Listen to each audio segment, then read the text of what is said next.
going back to this, they wished to be married. Obviously, Hja, and not Hugh, wished to be married.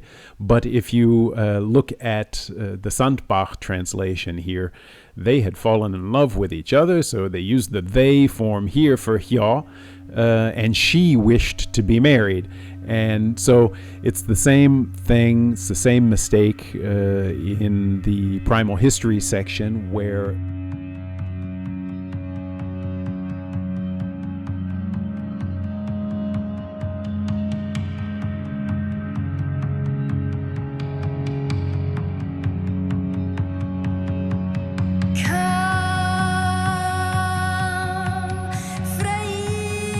Welcome back to the channel. I'm calling this video Lost in Translation, and you'll be accompanying me through the revision of Chapter 12, called Intrigues and Divisions. But first, the very first translation of Codex Oera Linda by Dr. Jan Gerhardus Ottema was published in 1872. Ottema was a member of the board of the Frisian Society, Fries Genootschap, and this is an organization set up to preserve the language, culture, and history of Friesland. Over the course of his career, Dr. Ottema published many articles spanning the spectrum from classical languages to theology, philosophy, history, and even mathematics. He also published several articles about and a few short books about the Oera Linda manuscript. His original translation from 1872 was later used by a wealthy ship owner and plantation owner by the name of William Robertson Sandbach to create the first English language translation, which was called the Oera Linda book, published in 1876 by Trübner and Company, London. Sandbach used Ottema's 1872 translation and translated the manuscript and introduction to the book by Ottema. Probably he was helped by his wife, whose name was Sarah Maria Baroness von Capellan. She had been a lady-in-waiting of Queen Sophie of the Netherlands. And there are no other works authored or translated by Sandbach. Even before Ottema's death, which was purportedly by suicide after he realized that the manuscript had been a fake all along, which seems to be it's a dubious story. It was put about many decades after his death, but it's been echoed by academics ever since. But even before that, there were objections to some of his translation solutions. For instance, Cornelis over de Linden himself, who was the namesake and owner of the manuscript, he voiced concerns over Ottema's uncited changes to the alphabet page in Chapter 6. He added his own version of some of the letters. And Over de Linden was also concerned about his translation of a word od, O-D, in the primal history section. And this is a topic that's even now being argued about on YouTube, for example. I'll play a clip. After the 12th Yule festival, she, Earth, gave birth to 3 maidens, Lida out of glowing, Finda out of hot, and Freya out of warm dust. When the last came, were all to breathe his breath upon her, in order that men should be bound to him. When she was full grown, she took pleasure and delight in the visions of Weralda. Hatred entered them. They each bore 12 sons and 12 daughters every Yuletime, too. From this came all mankind. Now let's see how Ott translated these lines. He writes, after the 12th Yule feast, she bore 3 girls, Lida from glowing hot, Finda from hot, and Freya from warm substance. As they lay naked, Weralda fed them with his breath, so that mankind would be bound to him. As they matured, they became fruitful and dreamed of pleasure. They received Weralda's Odd into them, and so they each bore 12 sons and 12 daughters, twins each Yuletide. All of mankind came from these. I couldn't find Odd in Afrikaans, Dutch, German, or West Frisian, but in English we have odd, which would be the opposite of even. And later Eva was too sacred to say, so they would say even for good. The opposite of even is odd. The opposite of good is bad. Therefore, odd would represent bad or hate coming into the world. Odd trad rabina. Sambach took it from the Latin, which means hatred, and so Raubenheimer kept Sambach's translation as hatred entered them. Now, if only Freya received the breath of Weralda's morals and laws within her heart, then it wouldn't be believed that the other two were jealous, and thus hatred entered them, right? So the hatred entered Lida and Finda, because Freya got Weralda's breath, right? Hatred entered them is exactly what happens.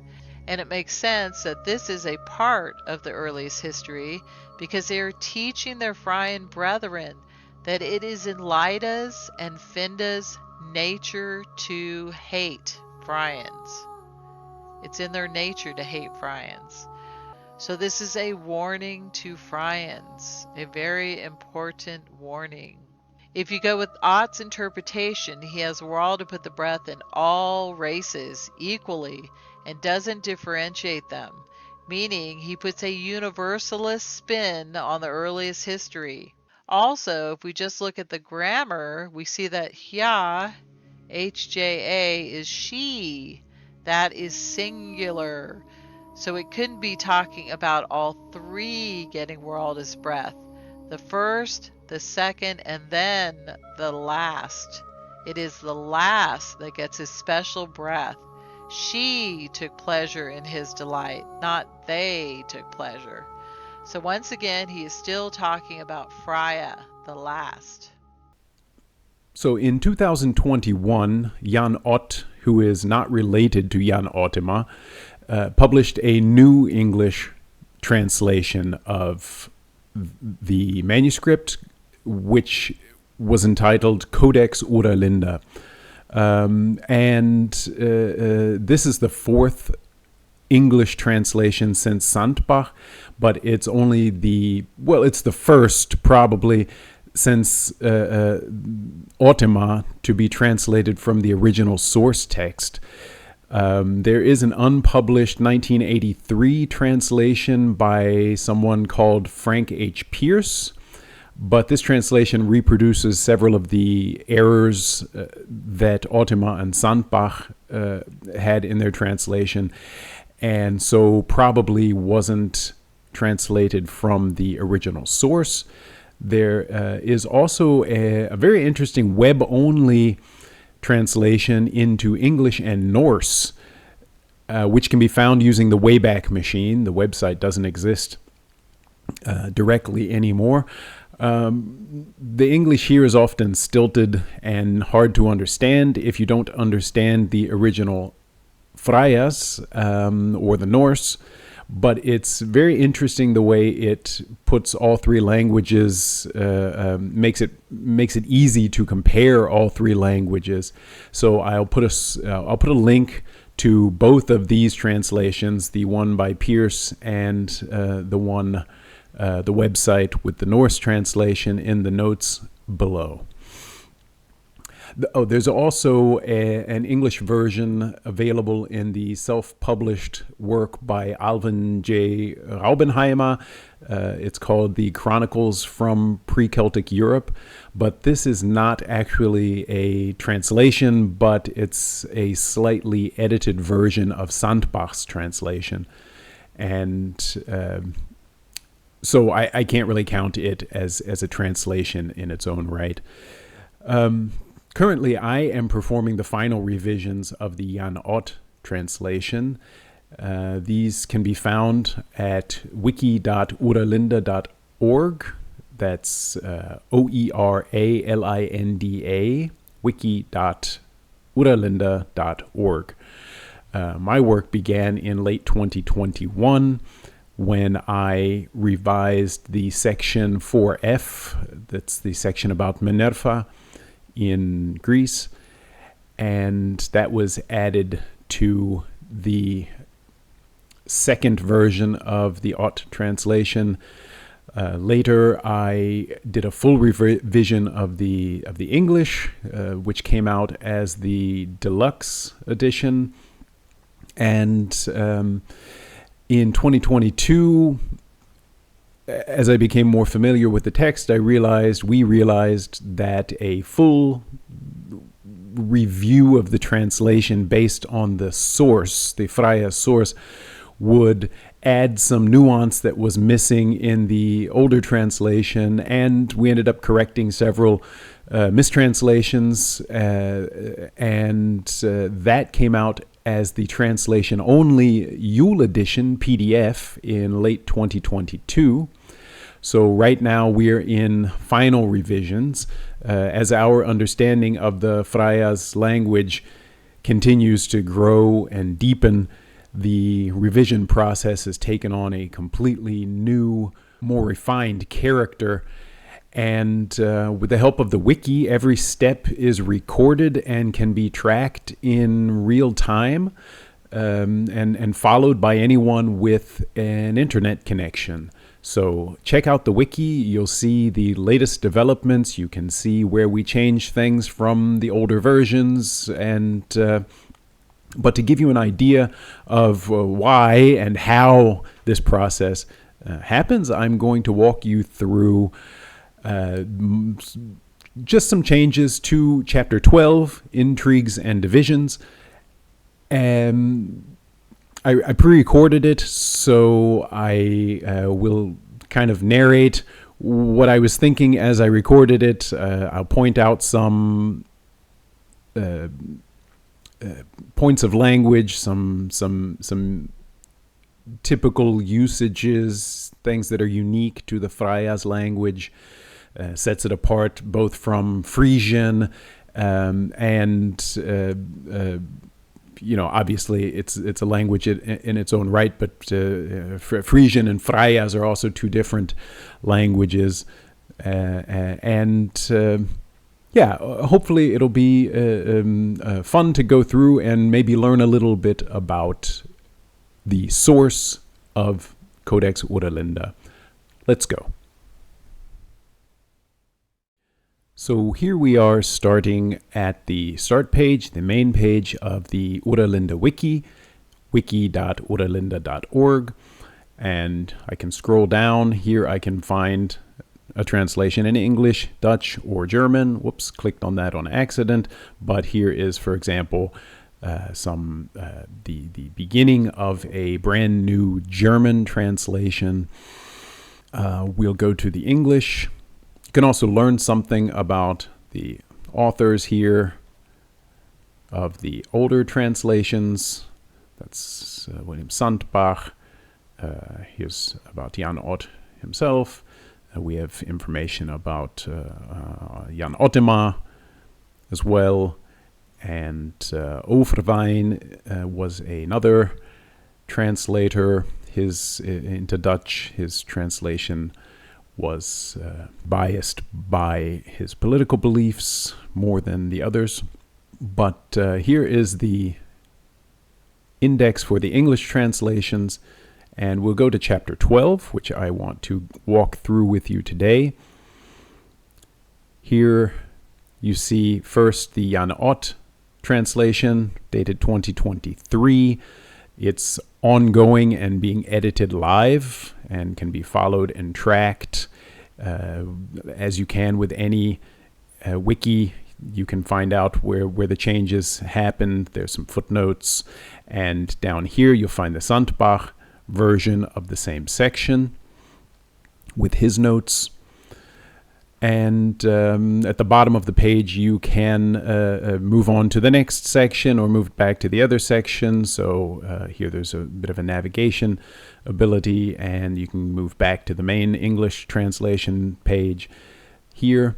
But I'll start by reading the beginning of chapter 12 because I start the editing that I'm going to show you down here in the second paragraph.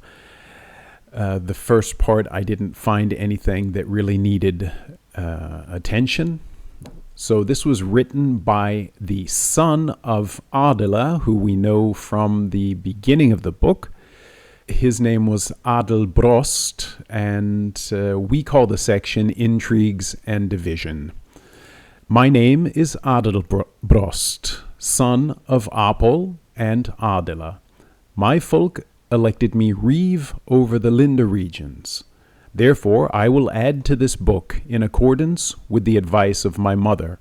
After the Magi was defeated and Freyasburg restored, a new mother had to be elected. The last mother had never named a successor, and there was no trace to be found of her will. After 7 months, an assembly was planned in Greinega, which is modern-day Groningen, probably, since it is close to the Saxon marks. My mother was chosen, but she was unwilling to become Volksmother. So this is describing the scene that we read in the very first chapter of Codex Oera Linda, which we call Council in Confusion, where Adela explains to the people why they're losing land to the Magi. So where I start the analysis is here with this sentence: my mother was chosen, but she was unwilling to become Volksmother. Now, I'll start off by saying that this unwilling to become Volksmother is a loose translation of what we see in the Freyas. We can go to the original manuscript page by clicking here. It's manuscript page 88. I'll open it in a new tab instead. And scroll down. Here we have the original manuscript page in facsimile, and here the transcription, which is a bit easier to read. And here's the part where we left off. Min mem werd keren, men hjönilde neen moderwezen. So my mom was chosen, but she nilde neen. The word, the root verb here is villain or villana, and if you change out the W for an N, that makes it the negative. So wilde und nilde. So she didn't want to. So villain is to want, and nillen is then to not want. And the negative in Freyas is doubled. And we'll see this throughout the section. I'll point it out. So nilden nein. So she didn't want not a mother to be. Vesa is to be. And we translated it as to become. She was unwilling to become Volksmother, whereas in the Freyas itself, simply says she didn't want to be a mother. You can argue about whether we should have stuck closer to the original, but it becomes clear in context that it's not that she didn't want to be a mother in the sense of that was not something she thought was worth being. It was because of the next sentence we can read in English. She had saved the life of my father, through which they had fallen in love, and so wished to be married. So this is why she didn't want to become a mother. You can't be a mother if you're married. We can read on, and you'll see. Many tried to dissuade my mother from her decision, but she replied, an honorary mother must be as pristine within as she outwardly appears, and equally well disposed to all her children. Because I love Apple more than anything else in the world, I cannot be such a folksmother. So she made the decision out of conscience. She couldn't be equally well disposed to all her children because she loves one man above all others, so she can't be the mother. So we decided that she was unwilling to become mother would be a better translation than she didn't want to be mother. Leave your comments below as to whether you think this is a valid point, but there's a difference between not wanting to be something or not being willing to bend your own morals for a purpose or to gain power. My original idea with this video was to narrate some changes I had made in the past that I recorded, but I'm finding it difficult to technically to do that, so I'm going to have to do it a slightly different way. We'll go down to where my next edit was, which is here. Many tried to dissuade my mother from her decision, but she replied, an honorary mother must be as pristine within as she outwardly appears. So I remember that it had been slightly different before. What I can do, so this will show you how to use the wiki.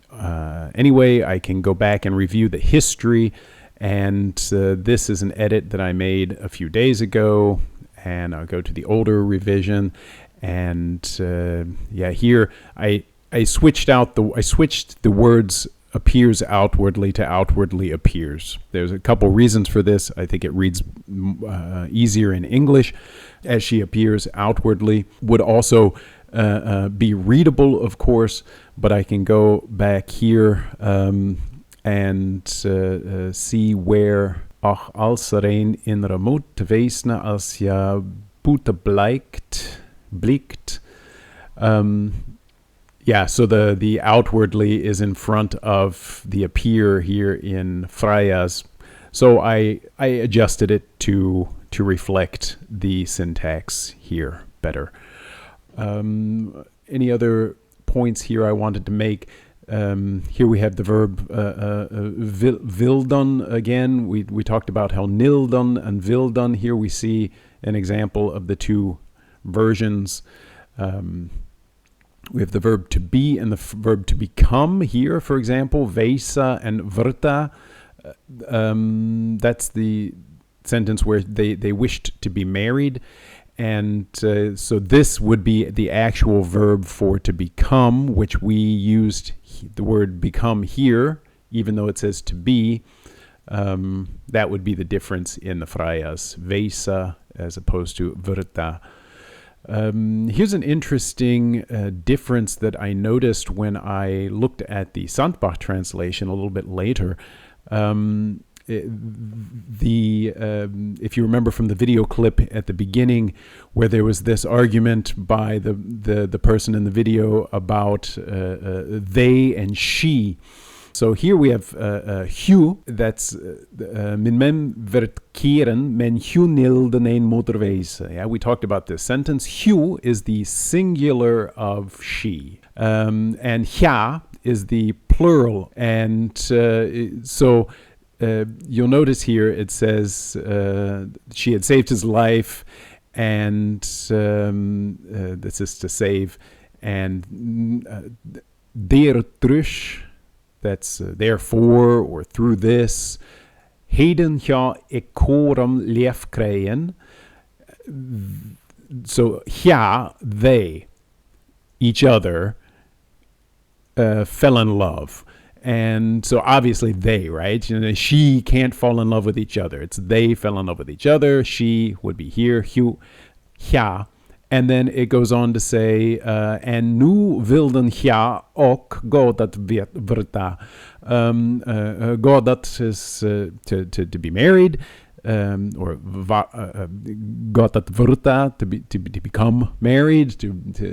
That's interesting that you here the word is actually become, but we have to use be in English, and here the word is be, but we have to use become in English. So it's not problematic because English simply isn't freias. But going back to this, they wished to be married. Obviously, hja and not hju wished to be married. But if you look at the Sandbach translation here, it says, she had saved my father's life, in consequence of which they had fallen in love with each other. So they used the they form here for hja, and she wished to be married.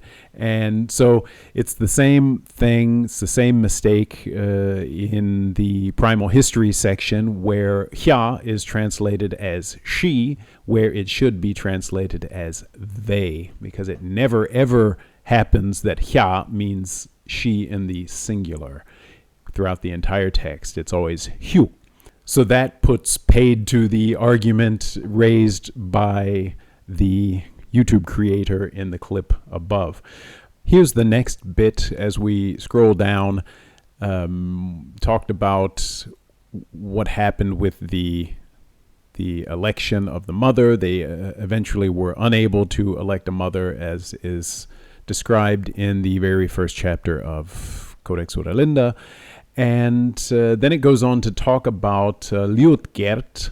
And so this is the older version of the page. Liutgert, the military leader who recently died, had been elected when the mother was still alive, apparently with the unanimous support of all districts. It was his turn to live in the palace of Dokhem, and while the mother was still alive, he had been regarded there with great honor.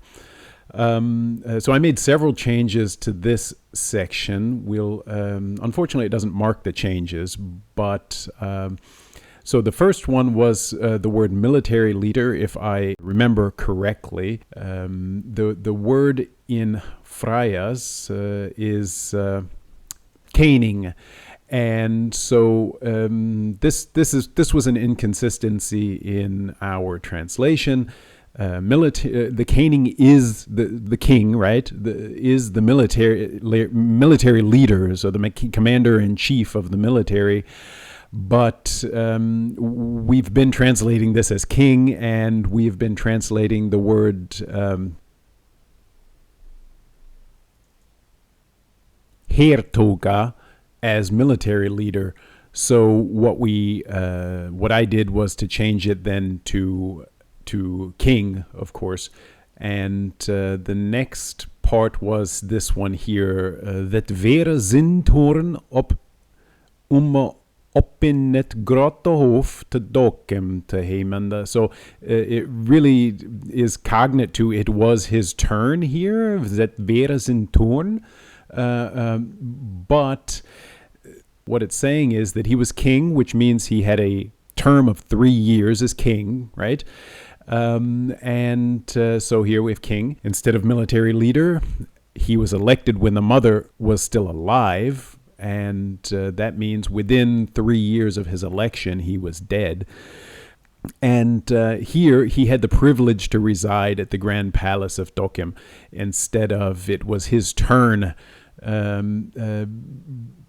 because it ties in with the privileges of the king. For the 3 years that he's the king, he has the privilege to live at one of the palaces.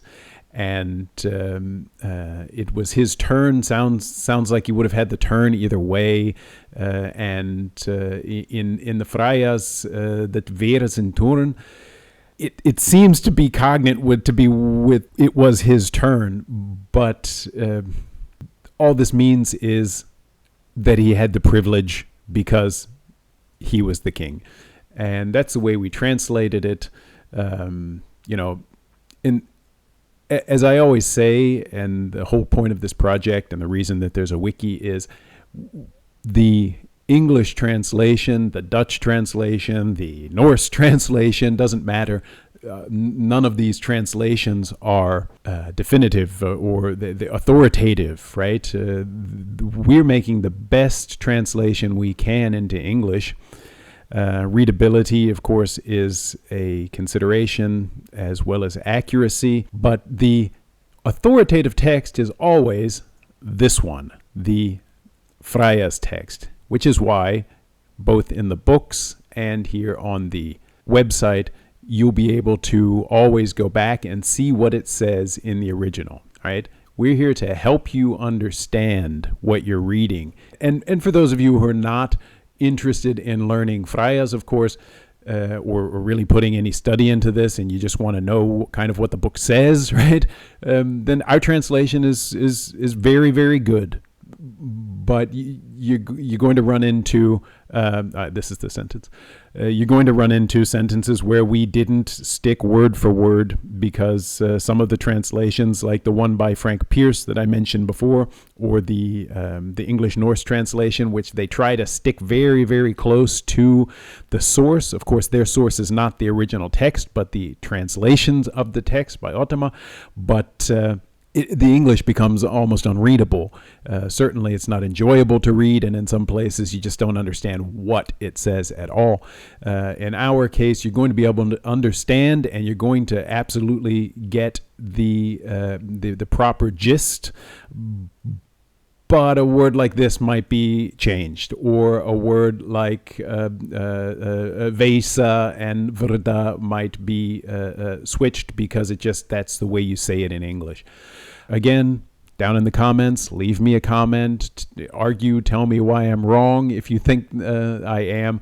But in this case, I really think it makes a lot more sense and is a lot more readable to say he had the privilege to reside at the Grand Palace, to make people understand that he's the king and he had the privilege. It wasn't like he always gets to live there. And that's why I think they use torn, because it expresses a limited period of time, right? Limited by the 3-year term of the king. It's implied that it was his privilege to reside at the Grand Palace while king. I don't know if we put a note here. No, we put a note about what dokim might mean. And here's one where we did actually stick to the syntax of the Freias, such as had never before been seen.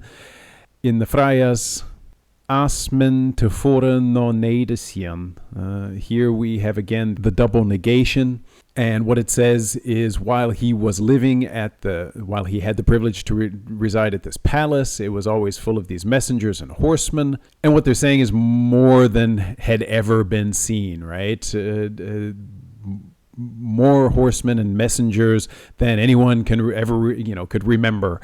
We decided to stick with that same syntax, even though it may not be as clear in English. And so in this case, we made a decision different than we did up here with the privilege. So it's back and forth sometimes with whether you're going to stick with the original syntax or not.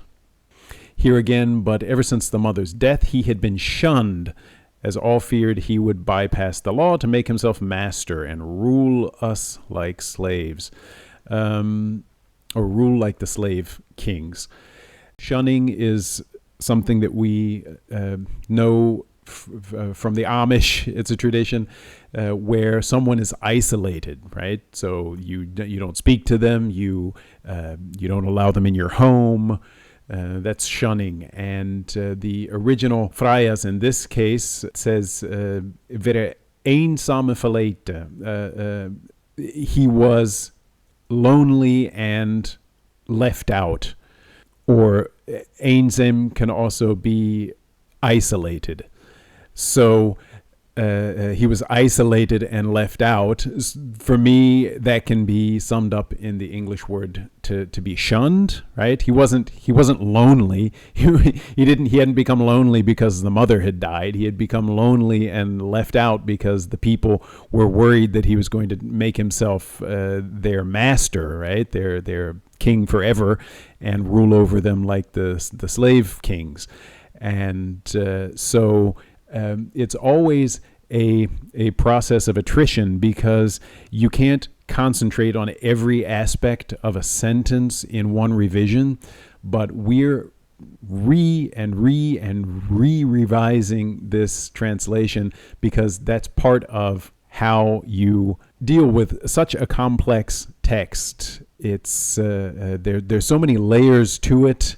You go through and do the main revision and the main editing then of the language, and then you go back and you look again, and you keep finding little bits, and then of course you learn more about the language, and there's nuance, and then there's also feedback from people who then read it, because we're translating, because we're publishing as we go along. This is all a live process, and then people say, hey, I didn't understand this, or you go back and look at it again.